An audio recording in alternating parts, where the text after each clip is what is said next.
Kevin, donc moi, en 2 mots, j'ai créé Kawa après un parcours en tant qu'enseignant. J'étais instit, et puis après, j'étais prof à l'ESSEC en innovation sociale. Et j'ai fait une thèse sur le lien social, l'empathie, et je me suis rendu compte que c'était sympa d'enseigner, mais qu'il fallait agir. Et moi, je suis Alexis. J'ai entrepris dans le monde de l'immobilier il y a quelques années, entreprise que j'ai revendue en 2017, dans laquelle j'ai réinvesti de chez l'acquéreur. Et mon chemin a croisé celui de Kevin en 2020, et j'avais envie de faire des choses avec un peu plus d'impact. Et il a réussi à me convaincre qu'il fallait qu'on fasse des choses ensemble. Et je voudrais en profiter pour remercier Alexis Mullier, donc, qui est de l'autre côté, grâce à qui nous sommes là ce soir. Donc, merci Alexis. Avec plaisir, les amis, c'est bien mérité. Alors, on n'a pas beaucoup de temps, mais le point de départ de Kawa, c'est l'épidémie de solitude. 11 millions de personnes en France ont moins de 3 conversations personnelles par an. Et ce ne sont pas que des seniors, ce sont aussi notamment des jeunes. C'est un fléau au point qu'en Grande-Bretagne, il y a un ministère de la solitude. Voilà. Et c'est face à ce constat qu'on s'est dit qu'il fallait agir et pas seulement réfléchir. D'autant qu'il y avait 500 000 cafés il y a 50 ans, qu'il y en a plus de 34 000, et donc on a de moins en moins de lieux de sociabilité. Et pourtant, on est super connecté. Donc en fait, on est très connecté, mais très mal relié.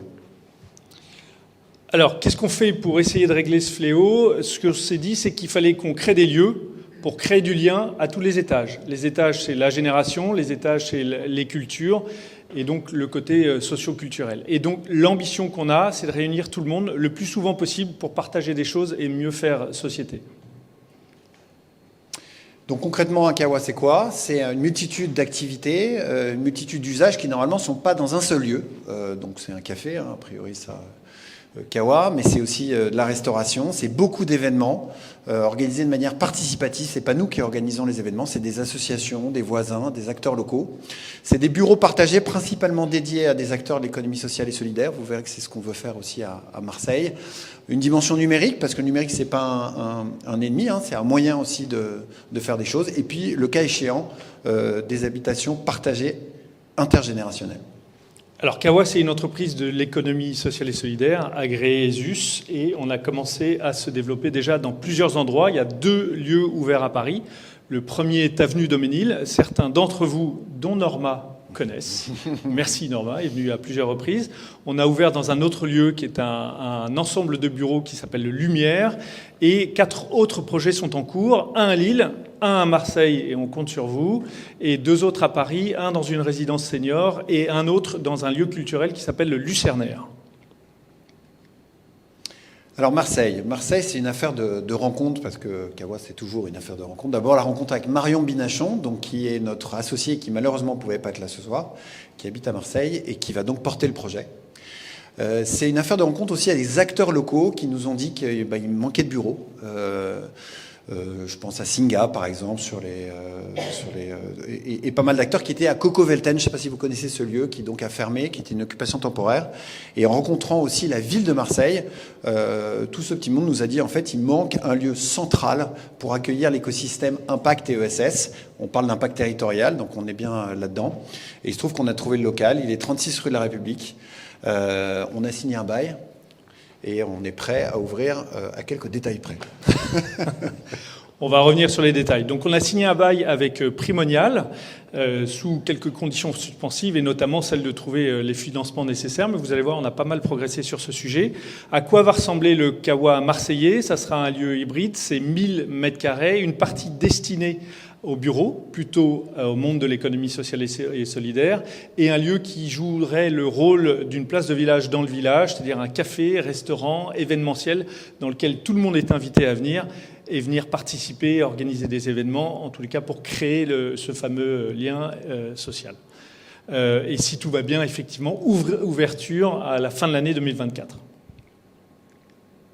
Alors on a passé pas mal de temps à interagir avec l'écosystème local. On a fait un appel à manifestation d'intérêt, un AMI dans le jargon administratif institutionnel. Et voilà quelques-unes des structures qui ont répondu présent et qui nous ont dit qu'ils avaient envie de rejoindre le lieu. Donc ça va des sujets d'exclusion, en passant par l'égalité femmes-hommes, en passant par des sujets écologiques avec 2 tonnes, le soutien à l'entrepreneuriat social, la ruralité, la question du logement. Voilà, c'est très diversifié. Et ce qu'on a observé à Paris, c'est que en mettant tous ces acteurs ensemble dans un même lieu, ils se créent des projets qui n'étaient pas prévus, ce qu'on appelle souvent la sérendipité.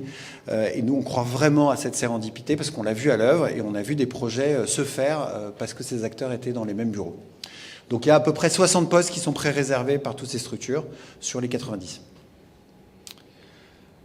Alors on pourrait avoir le sentiment que c'est un coworking, en fait pas du tout, ce sont des bureaux partagés. Kevin vient de le dire, on est dans une logique de co-construction. Cette logique de co-construction nous amène à avoir des comités de résidence. Ces comités de résidence décident de tout, et y compris les tarifs. Donc nous, on leur donne les guidelines, on essaye de fixer ensemble des objectifs, on leur dit quand ça ne va pas, mais on peut même se mettre d'accord pour augmenter le tarif. C'est ce qui s'est passé d'ailleurs avenue Daumesnil. Vous avez des gens extrêmement engagés sur ces sujets. Alors l'ambition qu'on a, c'est évidemment de servir cette finalité sociale de lien, mais également d'avoir un modèle économique rentable et pérenne. Et donc notre travail, c'est de faire en sorte que tout tourne et qu'on soit capable de se développer et surtout de garantir une place à chacun. Donc vous l'aurez vu, on est capable de générer un peu de sous, une marge opérationnelle pas complètement débile, et offrir à chacun la place qui est la sienne. Donc on parlait effectivement des questions de financement tout à l'heure. C'est un projet de 900 000 euros quand même, donc c'est un peu de boulot. On a avancé sur les fonds propres. On a 270 000 euros qui sont sécurisés sur les 350, donc il nous reste 80 000 euros pour que le projet se fasse, puisque sur la dette, on est en lien avec l'ANEF, Banque Postale, Banque des Territoires, la France Active PACA, donc plutôt des acteurs économie sociale et solidaire, ESS, parapublic, qui sont sur des logiques de conditions suspensives liées évidemment aux fonds propres. Voilà.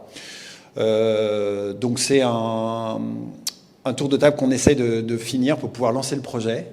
C'est vrai qu'on est preneur de votre aide là-dessus pour que vous puissiez en parler autour de vous et voir si vous avez des acteurs qui veulent bien soutenir ce projet, faire en sorte qu'on trouve les 80 000 qui restent pour pouvoir ouvrir nos portes. Voilà, merci beaucoup de votre attention. 6 minutes 52. Merci beaucoup.